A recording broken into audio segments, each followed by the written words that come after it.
ጠበቃውም ተረሳ፣ ቃልቲም ተረሳ። እስር ቤት ነው የምወረውር፣ አንተ በመንገድ ዞር በል፣ ከህይወቴ ውጣ፣ ብሩኬ እገልሃለሁ እያለ ሲያስፈራራ የነበረው ሰውዬ ዛሬ ደግሞ ክርብትብት ብሎ ወደ ሀይሚ መጥቷልና፣ በእርግጥ ሀይሚን ማንጃበብ ከጀመረ እኮ ሰሞኑን ነው፣ ዛሬ ብቻ አይደለም። ዛሬ ግን የእውነት የልቡን ተናግሯል። እኛ እኮ ዳርዳሩን ጠርጥረን ነበረ፣ ያው እየተመኘ እንደሆን አስበን ነበረ። ሰላም ቤተሰብ፣ እንዴት ናችሁ? ሰላማችሁ ይብዛ። በጣም ግሩም ነው። ዛሬ ደግሞ ሀይሚን በቃ እኔ ስሜት አለኝ ለሀይሚ ትልቅ ቦታ አለኝ ሲል የነበረው አሁን ወደ ስሜት ተቀይሯል። ነገ ደግሞ አፈቅራታለሁ ብሎ ይመጣል ማለት ነው። ግን ውዶች ይሄ ነገር ድራማ ነው ከሚለው እንጽና። እንዲ አሁን እኮ ግራ ገባን። የትኛውን እንጽና ትላላችሁ? እኛ ያለንን ሀሳብ ሰጠን ጨርሰናል። እንግዲህ ምን ማድረግ እንዳለብን አናቅም። ሀይሚና ብሩኬ ድራማ እየሰራችሁ ከሆነ ብታቆሙት መልካም ነው። ግን ደግሞ ድራማ እየሰሩ እንዴት ነው እንደዚህ መበሻሸቅ እላለሁ አንዳንዴና ቪዲዮን ስታዩት ደግሞ ዛሬ የሆነ እውነት የሚመስል ነገር የለውም። ብሩኬ በዛ ስልክ ያወራል፣ ሀይሚ ናከን ትለዋለች። ሲቀጥል ደግሞ ብሩኬ እናቴ ትሙ ነው ያለው፣ እናቴ ትሙት ነው ያለው። እናቴ ትሙትና እናቴ ትሙ በጣም ይለያያል ውዶች። የምሩን ነው እናቴ ትሙት ያለው ወይስ ትሙ ነው ያለው? ሆኖም ግን ድራማ የሚሆን ምንም እስከዚህ ድረስ መታችኋል። ከዚህ ላይ ብታቆሙት መልካም ነው። ይሄ ሶሻል ሚዲያ ነው። የሶሻል ሚዲያ ፍቅር ደግሞ ጸንቶ የሚቆይ እንዳይመስላችሁ። በዚህ ሰዓት ተወዳችሁ እያለ ተፈቅራችሁ እያለ ሰራ አድርጋችሁ የሆነ ደረጃ ላይ ብትደርሱ ደስ ይለናል። ሀይሚና ብሩኬ እኛ ሀይሚና ብሩኬ እጅግ በጣም የምንማርባቸው ዩቲዩብ ላይ በጣም በቃ አይደል ሰላም የምናገኝባቸው በሌላ ቦታ በሚጨቃጨቁት በሚጣሉት ቦታ ዞረን እንኳ ከሀይሚና ከብሩኬ ስንመጣ ነው እፎ የምንለው ልባችን የሚያርፈው ብለን እየተናገርን እየመሰከርን ነበር። ግን ይህን ነገር እናንተ ደምስሳችኋታል እና ተመለሱ ማለት ነው የምችለው። ፍፄ ደግሞ ያው እንግዲህ ሰው ጥራ ብለው ራሱ መጣ። አይ ፍፄ ማድረግ መልካም እያለ ግን እኛ እኮ ይህን አይደለም የምንፈልገው። ሀይሚና ብሩኬን ለብቻ አግኝተህ እንደፈለጉ ይጨቃጨቁ ይጣሉም፣ ሁለቱ ብቻ ተነጋግረው ችግሩን ይፍቱት እንላለን። ዛሬ ደግሞ አራብቶ ይዟቸው መጣ። በዚህ ሁለት አድርጎ አራቱን በአንድ ላይ ማለት ነው። የአራት ጦርነት ማን ይችላል? እንኳን የአራት የሁለቱንም አልቻልናቸውም። እና ግን ያው ገላጋይ ይጎዳል ይባላል እና ደቋቆሱት እኮ ከመካከል አድርገው። አይ ፍፄ ልፋት ከንቱ ቀረ። ግን አይዞ። ለማንኛውም ውድ ቤተሰብ ሀይሚና ብሩኬ እኮ ይታረቃሉ፣ ችግር የለውም። ግን እንደዚህ መበሻሸቁ መቆሳሰሉ እነሱ በሚነጋገሩት ከነሱ አልፎ ሌላውን የሚጎዳው ነገርስ? እና እንግዲህ ዳኒ ጥልቅ እያለ ነበረ ዛሬ ሳይጠሩት። አቤት የሰይጣን ጎረቤት አሉ። ለነገሩ አንተ የሰይጣን ጎረቤት ሳትሆን አትቀርም።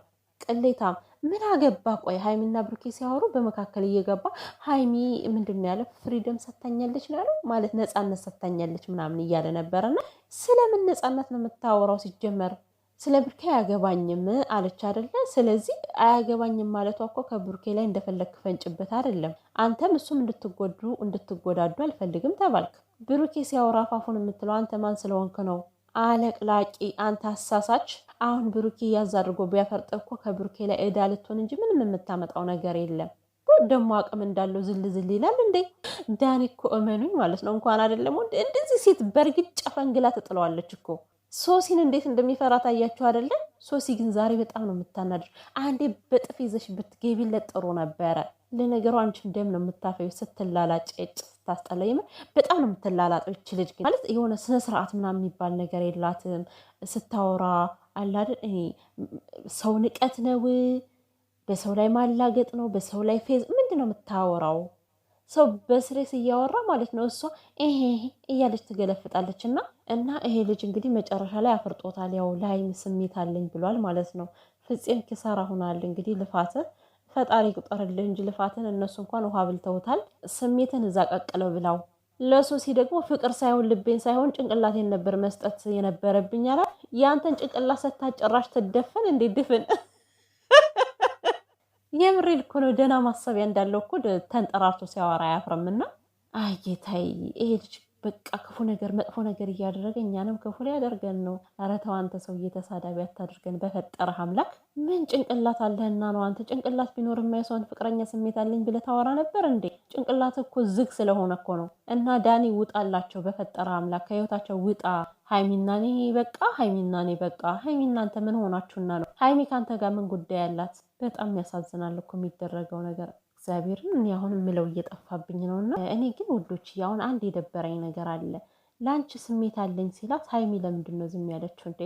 ሀይሚ ግን ምንድን ነው ማለት ብሩኬን ለማናደድ ነው እንደዚህ ጸጥ የምትለው? ከዳኒ ጋር እኮ ምንም አይነት ነገር እንደሌላት እኮ እናውቃለን። ምንም አንዳችም ነገር የለም። እና ግን በዚህ ያክል ደረጃ ሲደነፋ አይ ነው የብሩኬን እንዴት ምናምን እያበሳጫት ሊሆን ይችላል። ግን ዳኒ ይህን ያክል እጅ ሲሰድ ማለት ቅጣጣ ከልክ በላይ የሆነ ግን እሷ ዝም እያለችው ነው። ለምንድን ነው አልገባኝም። ሀይሚና ብሩኬስ በዚህን ያክል ደረጃ ለምንድን ነው ድርቅ ያሉት? ለምንድን ነው የማይታረቁት? ሀይሚስ ለምንድን ነው በዚህን ያክል ይቅርታ ልብ ያጣሽው? ለምን ነው? ወይስ ከጀርባ ሌላ ታሪክ አለ እኛም ማናቀው?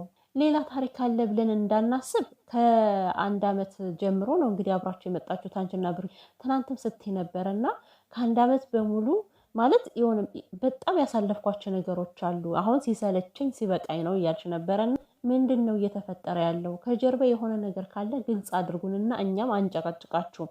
የምሬን ነው። እናንተ የራሳችሁን ምርጫ ትመርጣላችሁና በፕራንክ ምክንያት እንዴት እስከዚህ ደረጃ ሊደርስ ይችላል? ለምንድን ነው ነገሩ እንደዚህ የተካረረው? ሀይሜ ምንድን ነው የሆንሽው? ከጀርባ ምንድን ነው የተፈጠረው? የምታውቂው ነገር ካለ ለምን አትናገሪም? እኔ እኮ በጣም እየገረመኝ ነው ማለት የሀይሚ ይቅርታ የማትልበት ማለት ይቅር የማትልበት ምክንያት ግራ እየገባኝ ነው። እና ከዚህ በፊት እንደምናውቀው እንግዲህ ሀይሚ እንኳን አይደለም የሆነ ሳታጠፋ ራሱ ይቅርታ የምትጠይቅ ልጅ ነች። በዚህን ያክል ለምንድን ነው ነገሩ ሊከር የቻለው? ሲቀጥል ደግሞ ነገሮች ተደባብሰው እንዲያልፉ ሳይሆን የሆነ ማወቅ የምፈልገው ነገር አለ። እንደዚህ ተደባብሰው እንዲያልፍ አልፈልግም ብለ እሺ ውዶቼ፣ ታዲያ እኮ እንደዚህ ተደባብሶ ሳይሆን ይሆናል አይደለ? የሆነን ነገር ለመረዳት እኮ መረጋጋት ያስፈልጋል። መረጋጋት፣ ተነጋግረው ቀስ ብለው ሁለታቸው እነዚህ የተንጦለጦሉ ሰዎችን ሳይጨምሩ ሁለቱ ተጣልተውም ምን ብለውም ማለት የሆነ መረዳዳት የለባቸውም እንዴ? ትመጣለች የሆነ ነገር አለ በቃ እናንተ አብራችሁ ሆኖ ምናምን ብላ ነው የምትሄደው። ከጀርባ የሆነ ነገር ካለ ተናገሩ። ምንድን ነው ሰውን ግራ አታጋባ። ታዲያ እንግዲህ እንዴ በዚህን ያክል ደረጃ ፍራንክ እንደዚህ ችክ ያደርጋል ብዬ እኔ አላስብም። ይቅርታ ተባለች፣ ይቅርታውን መቀበል አልቻለችም። አሁን እኮ ቁልፉ ሀይሚ ነች እኮ። አሁን ከሱሲ ጋር ለምን ብሩኬ ይገናኛል ከገሌ ምናምን ምናምን፣ ይሄ ሁሉ አይሰራም። ዋናው አንድ ይቅር ስትል ብቻ ነው ነገሮች ሊያቆሙ የሚችሉት። ውዶችዬ ሰላም እደሩልኝ። ለማንኛውም በጣም የሚገርም እኮ ነው እንዴ! ደከመን እኮ ውዶች። ሰው መውደድ እንደዚህ ያደርጋል እንዴ ለካ